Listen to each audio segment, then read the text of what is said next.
Before coming back to the example, let me add two more statements. First of all, a little remark, namely in Theorem 39, so in the implicit function theorem, the condition that this mysterious map D2F, so this second part of the differential, so to say, is an isomorphism, can be checked from the Jacobi matrix.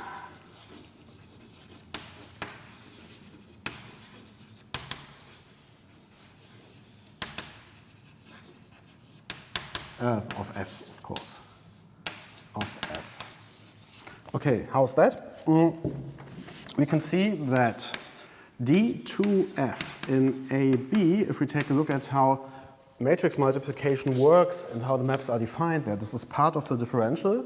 So D2FAB of V is given by also matrix multiplication with a matrix which I shall call J2F in AB times V, where this matrix takes a particular form.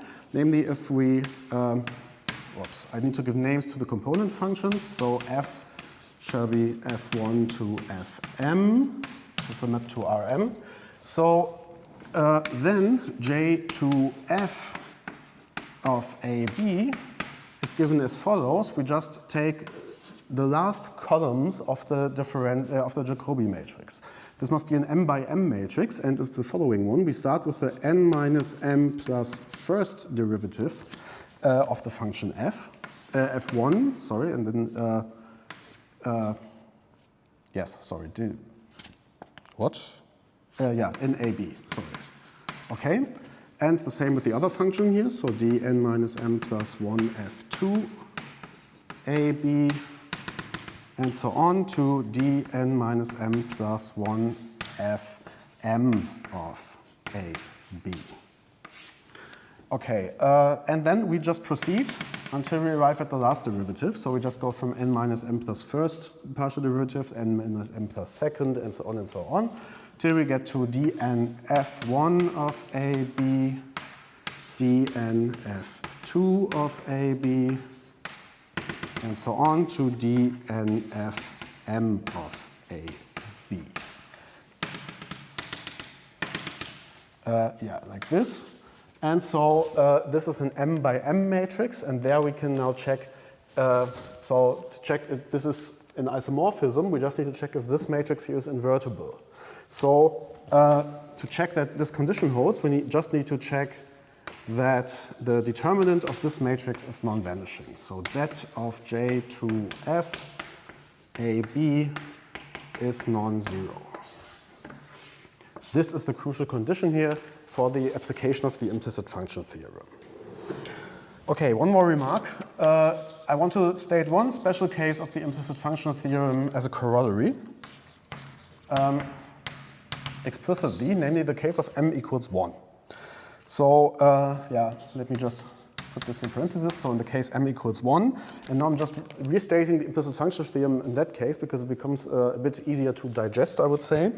Namely, let U be an open subset of Rn, f from U to R, so m is equal to 1, so we really have a real function here, be continuously differentiable, and consider some point A, which is in coordinates given as A1 to AN in U, such that f of A equals 0.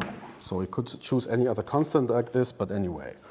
If, and now the condition for this second part of the Jacobi matrix, so what's there left? So we need the last m columns of the Jacobi matrix. I mean, the Jacobi matrix from U to R, this is in Rn, this is in R, so the Jacobi matrix is one row, and we just need the last m column, so the last column, and so the last row just contains the nth partial derivative.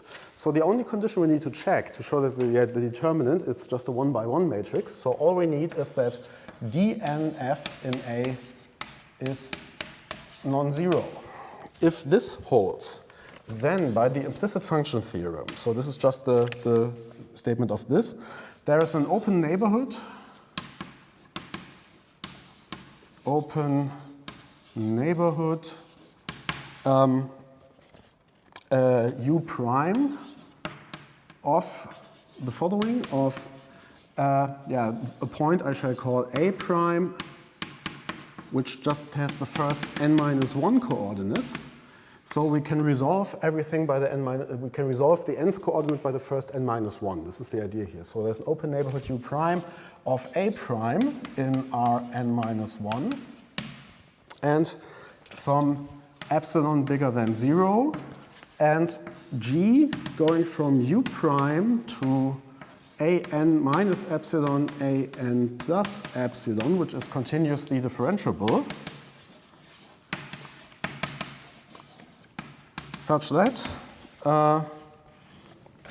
first of all, G of A prime is An, and such that f of x, x1 to xn minus 1, comma G of x1 to xn minus 1 is equal to 0 for all x1 to xn minus 1 in this neighborhood U prime.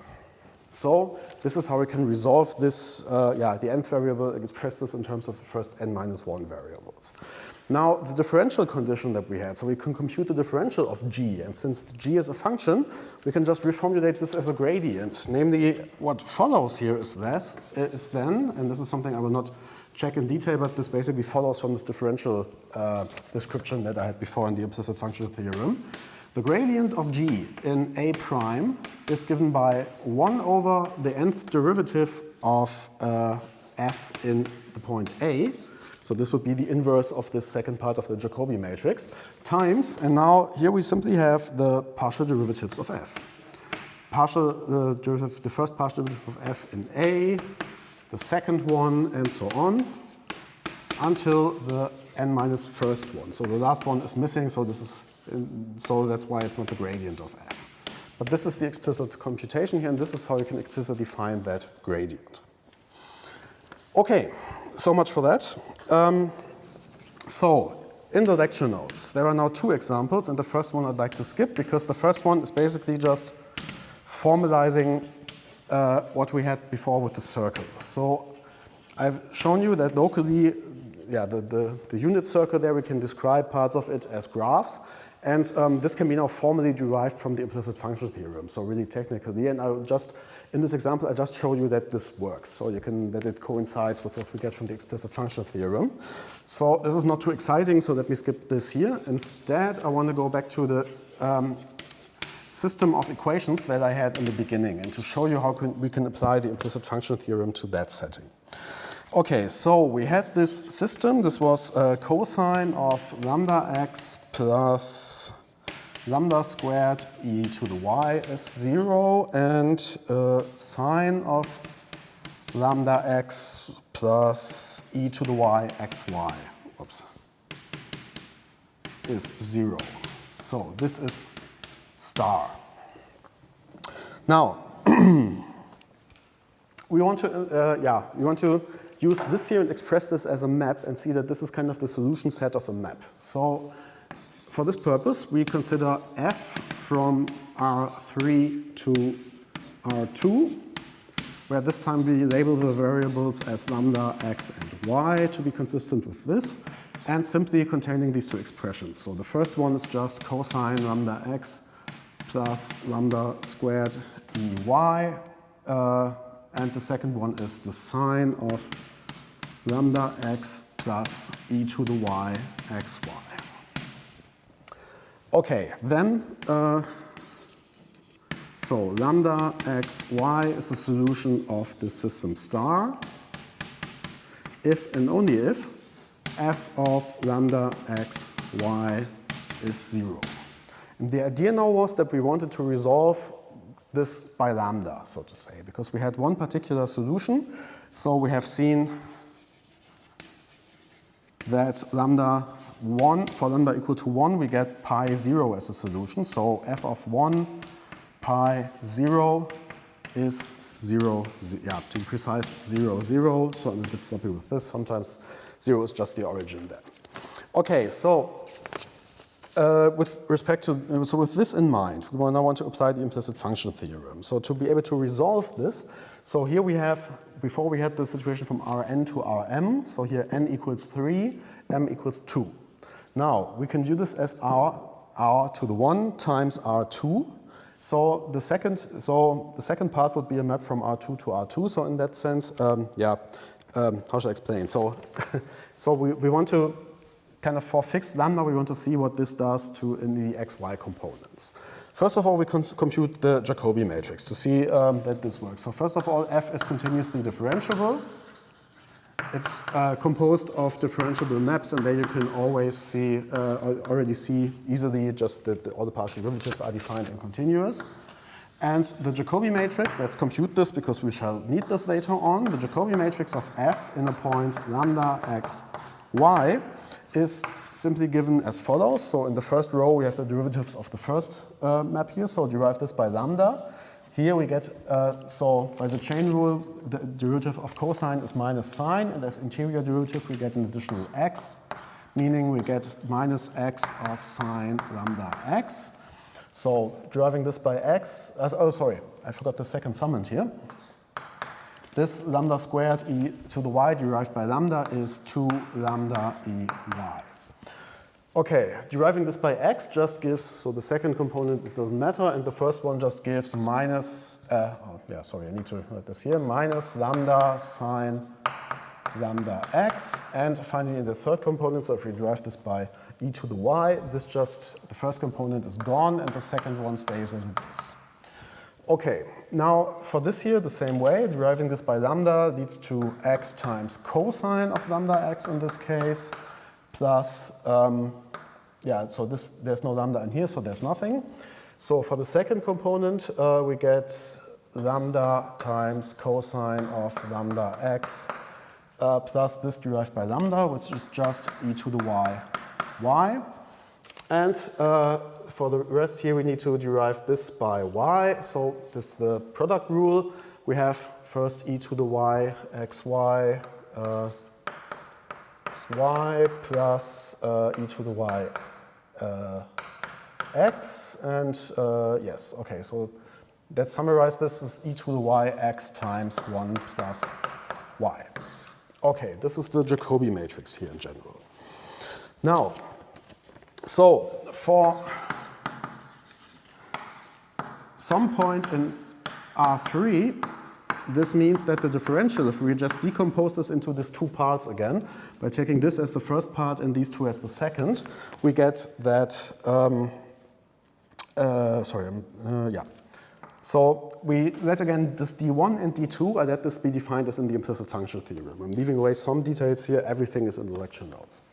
So for this, we obtain that df lambda x y of h1, h2, h3 is d1f in lambda x y of h1. So this would be a map from linear map from R to R2 to be precise, plus d2f lambda hy of h2, h3.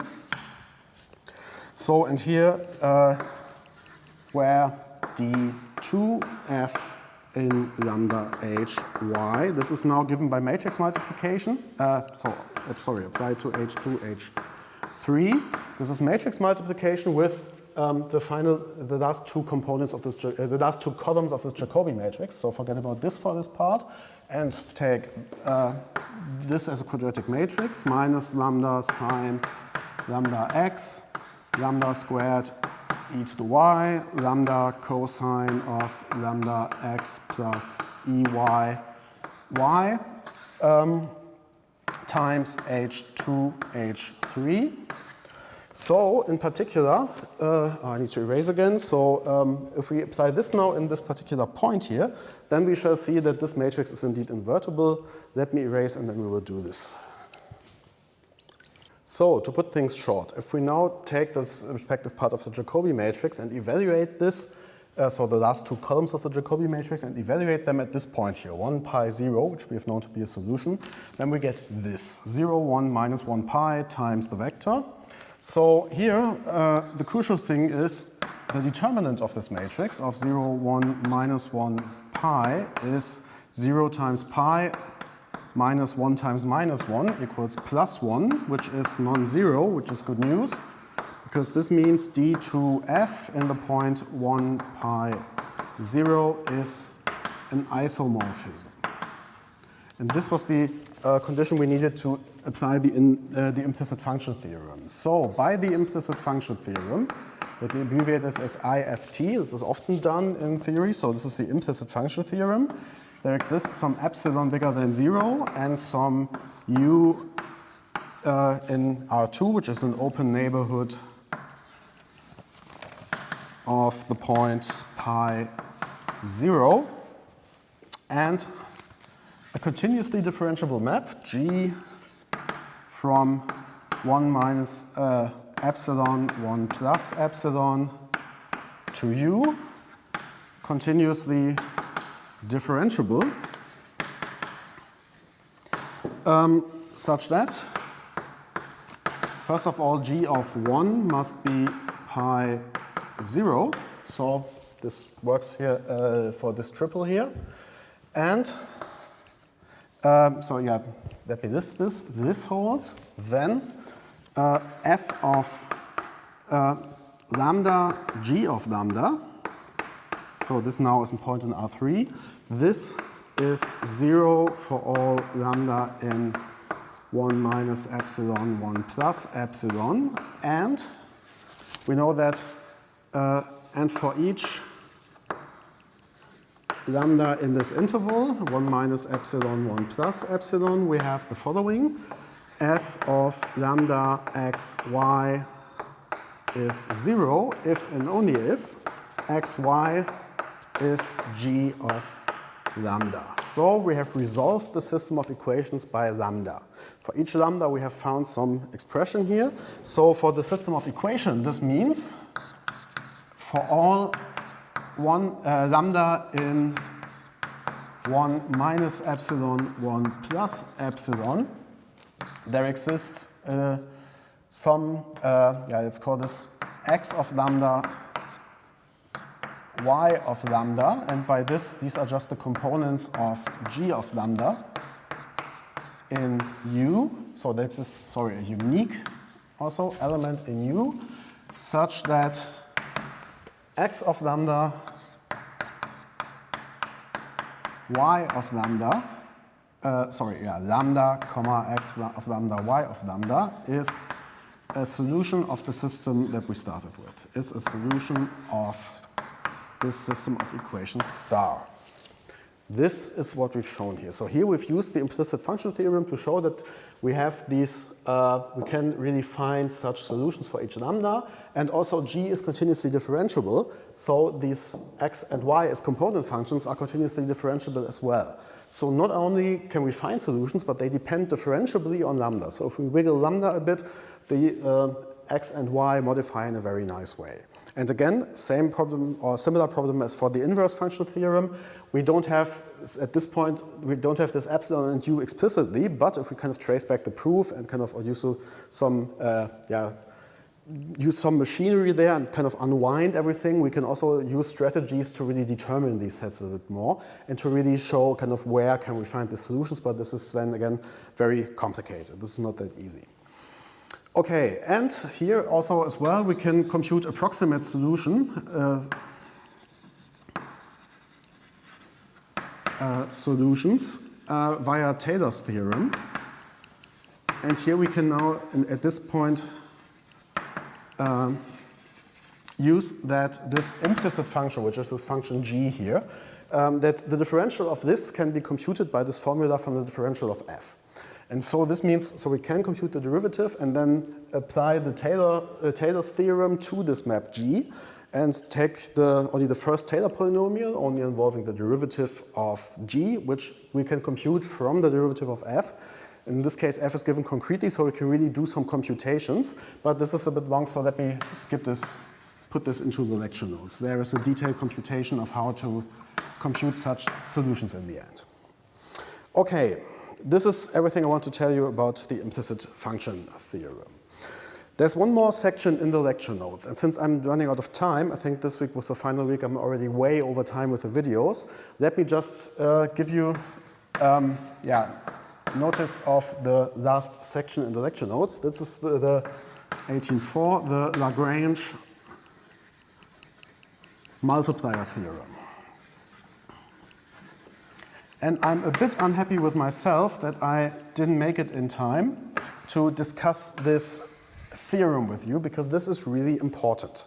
The idea is now, before we had local extrema of functions on open subsets, but sometimes in practical situations, you might not have open subsets. For example, we have some physical system where something has some constraints, or we have some constraints and constraint forces acting on some object. For example, take a, I don't know, let's say we have a bowl, something three-dimensional, and we have a small ball rolling in this bowl. Then of course this ball is not moving freely in three-dimensional space, but it's just adherent to this bowl here. It's lying inside the bowl. So this you could formulate as a constraint. So make it three-dimensional maybe. Okay, so this could be, we could formulate this by some really concrete equation, so some condition where this is satisfied. And now, for example, we have the somewhere in the rolling around in the bowl, and now we might ask some questions. So assume we have some point which is maybe over here outside the bowl. We want to ask, for example, what is the position of this ball here inside the bowl, which is closest to here? So which is the point at which this distance here to the point inside the bowl becomes minimal? The idea is now that this is not in an open subset of R3, but in a subset which is determined as a solution set of some equations. So all the points in the bowl satisfy some equation of the form g of something equals 0. So if we have this constraint there, we want some conditional local extrema is what the word is there. So we really want to minimize the distance here subject to the condition that we are in the bowl. And now, of course, we cannot use the technology from before because we don't have open subsets or anything, so we cannot use local extrema here in this setting.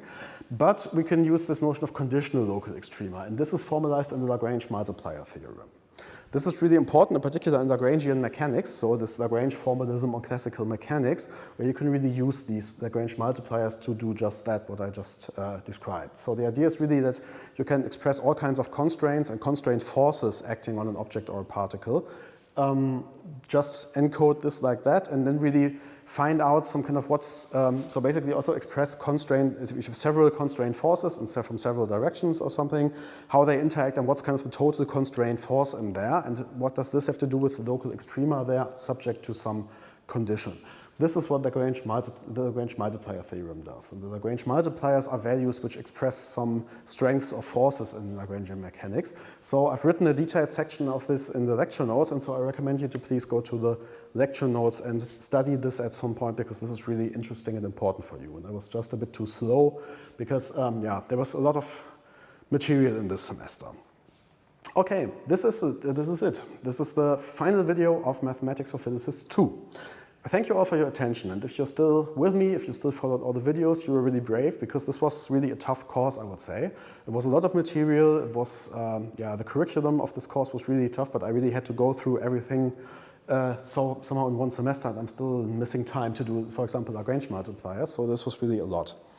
I hope it was of help of you, and I hope these videos and the lecture notes really helped and worked out for you. And these videos will also stay online indefinitely, so you can always go back and take another look at the video, which is the big advantage of this online teaching. So you can really always look up the things in the lecture notes and in these videos whenever they occur to you in some situation in physics, or if you have some more advanced physics or mathematics classes in your studies, which you will surely encounter at some point.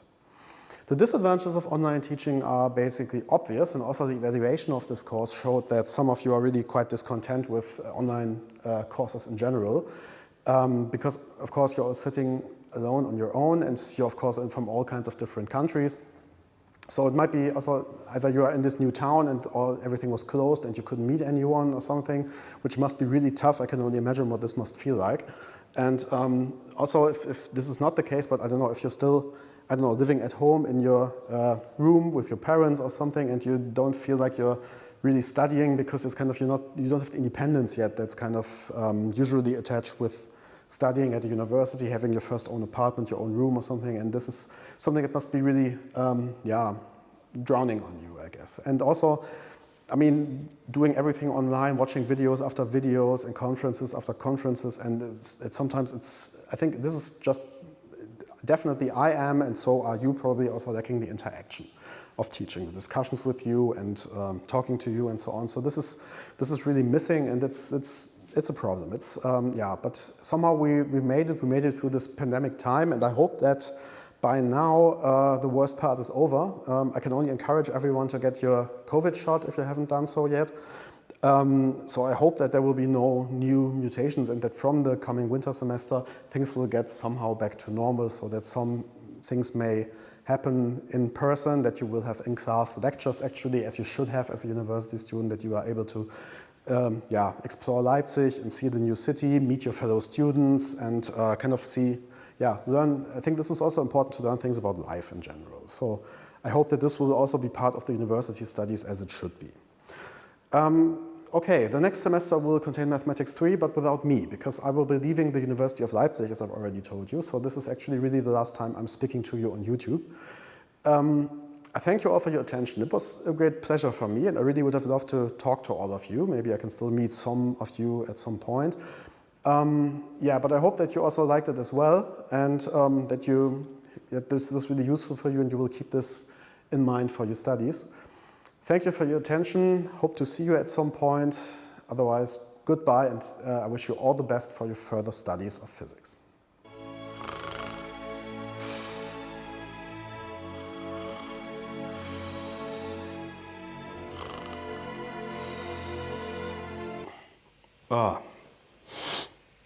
Oh boy, just had the strangest dream. Wow, that was weird. I dreamed that there was this strange, dangerous virus going around, some strange virus never heard of, affecting the whole world. Everyone was affected, and then I dreamt that all the shops were shut and we all had to stay indoors for a while. So totally absurd. And yeah, I think we all stayed indoors, and then somehow we were allowed to leave again. But then people were wearing masks on public transport everywhere, so everyone had face masks on. I mean, can you imagine this here? It's strange. And then I had this math lecture. So I'm this math for physicists lecture that I have to do right now. I dreamt that kind of basically all the students were spread all over the world because many of them couldn't enter Leipzig, and so I really couldn't teach them in the lecture. So instead I took videos and put them on YouTube, and so I had dozens of hours of videos on YouTube. I mean, me of all people. It's super weird. And so people were sitting all over the world. So in every country, one person was sitting and watching me. It's something totally ridiculous. Well, yeah, that was strange. Well, anyway, my lecture is starting right now. I think I should leave now because lecture hall will already be packed with people. The students will all wait for me. So, sorry, I have no further time. Bye.